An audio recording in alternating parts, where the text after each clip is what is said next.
So the winemaking is very traditional. I do a couple of unusual things. I pick only at the crack of dawn. That's the coldest moment of the day. We can actually see well enough about a half hour before the sun comes up. And then we stop picking by 9-ish. And so the grapes come in as cold as they can. And so that's a little bit of a cold soak. I don't use any SO2 at all before fermentation. And I use a sort of a hybrid, use a very small inoculum of a cultured yeast, but with no SO2 and such a small inoculum, I know I also have a wild fermentation going for complexity.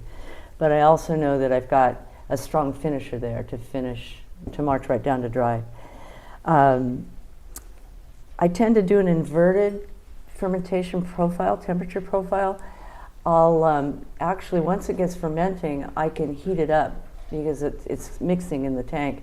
And so we actually have a must heater. It's, instead of cold glycol, it's hot, warm glycol. So I can heat it up and get it really cooking.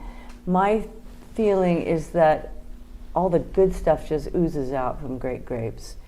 And so I never use the word extraction, because great grapes, great Cabernet on the bench land just is inky in color and beautifully aromatic and lots of flavor, and it just oozes out. And I like the I'm going to use the word I said I don't use, but I like the extraction that happens when there's no alcohol around. I feel like all the good stuff comes out. And so then about halfway through the fermentation, I actually start cooling it down. I don't know anybody else in the world that does that. But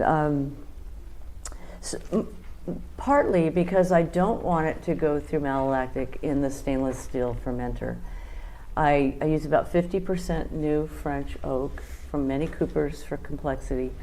And I very much want the malolactic to go in the barrels, especially the new barrels, because I feel like it integrates the wood and fruit flavors in a way a little bit like a Surly Burgundy, white Burgundy fermentation.